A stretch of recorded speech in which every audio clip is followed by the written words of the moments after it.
Hey guys, what's up, Tags here. Today we are here with a brand new career mode here on F1 2013. It's the F1 2000 season mod, and I've got to say guys, it is a lot of fun, and I'm going to leave a link to it down in the description of this video. If you haven't got it and you want to check it out for yourself, it really is well done, so check it out in the description down below. So this is a career mode, but I'm actually doing it in the quick races because I think that this is quite a high likelihood that this could corrupt. So what I want to make sure is that I've just got all the standings and all that sort of stuff, and I don't have to worry about being halfway through a career mode and then it corrupting. So I decided to do each race in the quick race, and I'm going to put together a standings table that you guys are going to see at the end of the video. So guys, if you are new to the channel around here, remember to hit that subscribe button, and if you liking the video, remember to hit that like button. Let's try and hit 500 likes, that'd be totally awesome. Anyway, let's get into the qualifying session. So you can see here, we're right up behind Mika Hakkinen. This is one-shot qualifying, and for some reason DRS is in use, or DRS is available in this mod, which is a bit confusing, but not really to worry though. I'm sure we'll sort it out. I mean, you can leave in the comment section down below whether you think the AI used the DRS button as well. I assume they do. I'm not really too sure about this one. It's a little bit confusing. It's very, very well done, but it does sound like the cars have like V8 engines, I think, on it, or like I think they had V10s, didn't they, back in the day? But it definitely sounds like the V8 engines that were just in the F1 2013 cars. It doesn't sound like they've done any work to the audio in terms of that. But it's just a really bit of a confusing one. I've had a little bit of problems with this mod sorting it out, but now I've got it sorted out. It is a lot of fun, guys, so hopefully this will be an enjoyable career mode. I'm hoping possibly 2 episodes a week. Oh, look at that, a very bad line through that corner there for myself there. That'll lost me a whole heap of time, but nonetheless we'll try and make it up in the last sector there. But yeah, as I said there, I'm hoping to do 2 episodes per week. I think that will be the aim, and hopefully it'll be a good series once we've got around all this, slight little issues that we might come across in this career mode. Anyway, penultimate corner here in Australia, the first round of the season, quite nicely done through there. Now up to the last corner and through the final corner and out to the start finish line. DRS, like, should we use it, should we not? I've not used it this time. And out to the start finish line. Oh, it's not a very good lap time. Oh, it's terrible. It's 18th place. Oh no. So yeah, that wasn't very good. So let's get quickly onto the race here in Australia, starting in 18th position. You can see the Jags just in front of us here. 5 lights are on here for the first round of the season, and away we go here with a somewhat mediocre start as we head down to turn 1 here. The Jaguars right in front here. We've got 2 cars coming through outside. I think Minardi, Janae, I think, I'm not too sure. And what is he doing? Oh my goodness, what is this Jaguar doing? He's so slow here through the first corner. Irvine, what are you doing, mate? He's so used to trying backing up people so that Schumacher can win a championship. And anyway, down the inside, and we're going to get a load of them on the brakes. I mean, same old F1 2013. AI is just very slow on the first lap, basically. But I'm not sure exactly what Irvine was trying to do through the first corner. He was just wasting a whole heap of time. Like, mate, you're losing us all a load of time. So why don't you just go through that corner at the right speed? I don't know. But anyway, up into 16th place now, just behind Jack Villeneuve. And we've got Johnny Herbert, the legend himself, just behind us in 17th place. I mean, I've said it already, but I'm just so impressed with what the depth they went to in this mod to make sure all of the liveries look right, all of the pit crew also looking right as well. I mean, it's just such a good mod in that aspect, and they've done a really, really thorough job of it. I mean, obviously, there's not the F1 2000 cars exactly. I think they're the 1999 Ferrari. Is it what they're based off of? What was it in the game? I can't remember now which one they had in the game that it might be based off of, but it's just really, really sort of thoroughly done, and it's a really good job. And there's more mods out there on other versions of F1 as well. I think there's a couple on F1 2014 that might be worth looking at another day, but possibly I'll get around to those after I do this career mode, guys. So let me know in the comment section down below which would be your favourite after this. I did try the F1 1988 mod, but it's all actually in Portuguese. Sorry, Villeneuve, but it's all in Portuguese. I mean, that'd be perfect, obviously, if you can speak Portuguese, but unfortunately the whole mod is in that, and I can't find the button to translate it into English, so I don't know really what to say in that, but it's a little bit annoying. Maybe someone that's Portuguese could help me find the setting there, but I don't know who speaks Portuguese. That'd be really awesome. You can let me know in the comment section down below how you get to the sort of options menu in F1 2013 to change the language. That'd be really, really appreciated. But nonetheless, I'm trying to go for a move here, and Johnny Herbert down into the second turn here, and Mika Salo as well in his Sauber. And look at that, nicely done. And moved up now into 15th position. And we've got Jack Villeneuve once again just in front of us. And by the end of lap number 2 here, you can see we're starting to catch up to Mr. Jax. And through turn 1, oh, it's a pit stop time. Okay, this is interesting. Very early pit stop here, but up to through the first. Does that count as 1 or 2 corners? I can't even remember now whether that counts as 2 corners. I guess it doesn't. I don't know. Probably does. Anyway, down the outside. squeezing it on the grass and round the outside Jack Villeneuve. Let's have a look at this in the replay camera, actually. It's a pretty nice little overtake here, touching the grass, but Jack Villeneuve just absolutely bricks it and just slams on the brakes. But anyway, skipping to the end of the lap here, because we're now behind our teammate Della Rosa. Oh, I personally think we should have been ahead in quali, but we really bottled that last sector. Anyway, into the pit lane here.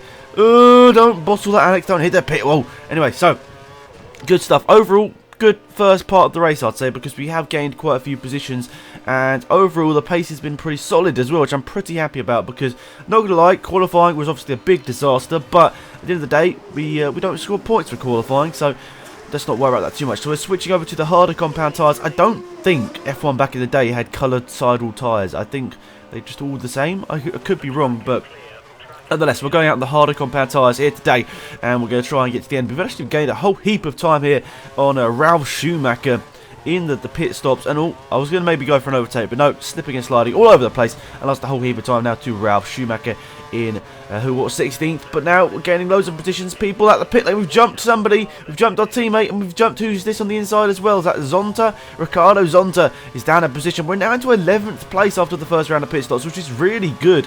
Very happy with that, but now you can see we're using the DRS. Go for a move on Schumacher, and Verts, oh my goodness, down at a double overtake, down the inside of two really good cars there, and we're now into 9th place behind Rubens Barrichello. Nah, fam, can't believe I'm reading that.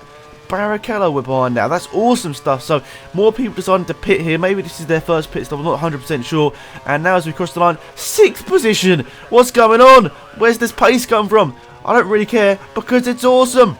Now over the halfway point of this race, and you can see more people are pitting, including the leader who was Coulthard, which means now Fisichella's leading this race from Frentzen, and I'm up into 3rd position. Pretty awesome stuff here, guys. So that's a nice little lap time in there as well, a 1:31.6, my personal best of the race so far. I think actually at this part of the race we weren't actually too far of the ultimate fastest lap time, which was I was pretty happy with that, because I mean I'm in blooming arrows and they're in like Ferraris and McLarens. Yeah, I was going to say McLarens this year not particularly quick, or last year, but now McLarens back in the 2000 era, 1999, that sort of time, they were quick. So anyway, nonetheless, we are in 3rd place here. Pretty inconsistent lap times, just doing good stuff generally, and I'm pretty happy with how this race has sort of unfolded so far. So it's pit stop time number 2. Looks like most of the races in this career mode are going to be 2-stop races. Maybe we can try and eke out some 1-stops, I'm not too sure, but I do see some comments coming saying that we're on a slightly too easy difficulty here, but I've always had this problem with F1 2013. I've always been right between 2 difficulty levels. I think it's the top 1 Legend and the second top 1 Professional, I think it is.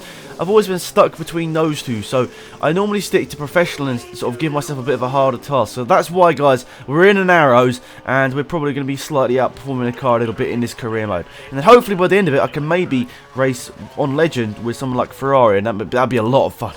Anyway, to the first corner, sliding all over the place. And who's this? Pedro Diniz in a Sauber has gone past this year on some brand new tyres. I think possibly, I'm not too sure, but nonetheless, we're going to try and get an overtake done straight away. No, because we're on cold tyres here. We cannot get that overtake done. We're trying all over the place to try and get the overtake done, but it's just not working out. No position really at this part of the track to get an overtake done. We're all over that sausage curve there. What are you doing, Alex, mate? That's not what you want to do. You don't want to bottom out your Formula 1 car. So Pedro Diniz in 6th place, the last points position, because let's not forget, guys, points only go down to 6th position, and you only get 10 for a race win as well, so it's going to be tough for me to score mega points this season, especially my arrows. But look at this, a great move round the inside of Pedro Diniz. He didn't see that one coming, mate. It's just such a slow run in that corner. Let's look at this replay. I love this replay here, just gliding down the inside, so close. Love that camera angle there, just shows such a cool little move through the corner there, and I'm so happy with that, and that moved me into 6th place. But look at this, Della Rosa in the pits, Verts in the pits, I'm in 4th position. What is happening? I cannot believe what I'm saying. We're in 4th position with just under 3 laps to go. This is awesome stuff here. Oh my goodness, the pressure is currently on. Look who we've got behind us as well, Mr. Michael Schumacher.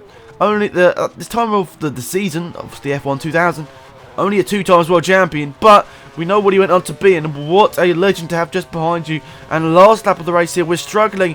Our tyres are starting to go off, and Michael Schumacher's behind us, and we made a slight mistake. Oh no, he's only just over 1 second behind us here. The pressure's on. Is he going to get us here on the last lap of the race? That would be so tough for us to take here after some really good lap times to put us into 4th position here. No! Another slide. Michael, don't do this to us. I was going to say, definitely one thing for sure about Michael Schumacher, he takes no prisoners. He definitely gets that overtake done as quickly as possible here. So it's going to be tough for us to try and defend from here and keep this position here. So through the left, right, that's where we're pretty much slowest through this whole race, to be perfectly honest. And now we're going to go defensive here with a couple of corners to go. Michael's trying to go around the outside. We're slowing up on the apex. He's still trying to go around the outside. Michael Schumacher, what an absolute beast in this game. He must have got stuck up in a whole heap of traffic to be this slow and this far behind. And oh, we bottled it, have we? No, Michael can't quite get it done here. Last corner, we've missed the apex again. Oh my goodness, the pressure is on here. Is he going to get us to the start-finish line? We just go straight to the line, and oh my goodness, we beat Michael Schumacher. I mean, literally, look at that. He's right up my gearbox. And there's the other Ferrari of Rubens Barrichello there as well. Absolute scenes. I swear, it must be the most pressure I've ever had on the last couple of corners of any race. That is absolutely mental. So David Coulthard takes the first win of the season. Giancarlo Fisichella in second. Heinz Frentzen in third. Jos Verstappen, who we're playing as, in fourth. Michael Schumacher and Rubens Barrichello, takes the last points position. So Mika Hakkinen missing out on points. Button on his F1 debut, down in 10th. Nice stuff. And yeah, we've gained a lot of time on some of these guys at the back of the grid. So yeah, the Minardi is yellow this season, but still a nice strange livery. So let's have a look here. This is what the points look like then, guys. So David Coulthard gets 10 points. Fisichella gets 6 points for the second position. Third place for Heinz Frentzen gives him 4 points in the standings. Then for Verstappen, who we're racing as here today, we get 3 points. Michael Schumacher, look, his name's too big to fit in that blooming box, so I've had to make him tiny. But anyway, 2 points for him. And then 1 point for Rubens Barrichello. So that's all decent there, guys. I mean, if you want to make a sort of a proper standings table, you know, something that looks a little bit better than that for F1, let me know in the comment section down below. I'll definitely give you a shout out. Just give it in like a Photoshop document. That'd be absolutely awesome. And anyway, nonetheless, let's have a look at the team standings here. So obviously pretty much the same here. There's only one team scored double points, which was Ferrari. So there we go. McLaren on 10, Benetton on 6, Jordan on 4, Arrows on 3, and Ferrari on 3. But we're ahead of Ferrari, amazingly, because we got obviously the better results. So awesome stuff there, guys. So overall, really enjoyed this first episode, guys. Hopefully you did as well. And let's continue this series, and hopefully it's going to be an awesome one. I'm hoping for 2 episodes a week here. So, guys, if you can drop a like, that would be massively appreciated. Let's try and hit 500 likes on the video. And also, guys, if you are new around here, hitting the subscribe button would be massively appreciated. January is a very tough month on YouTube for YouTubers. All of the stats go down, and all of the viewers go down. You're like, have I suddenly made bad content? So guys, if you could hit that subscribe button, it'd be absolutely awesome. But nonetheless, hopefully you've enjoyed the video. And yeah, check out these 2 videos that you're seeing on the screen right now. If you missed them, goodbye.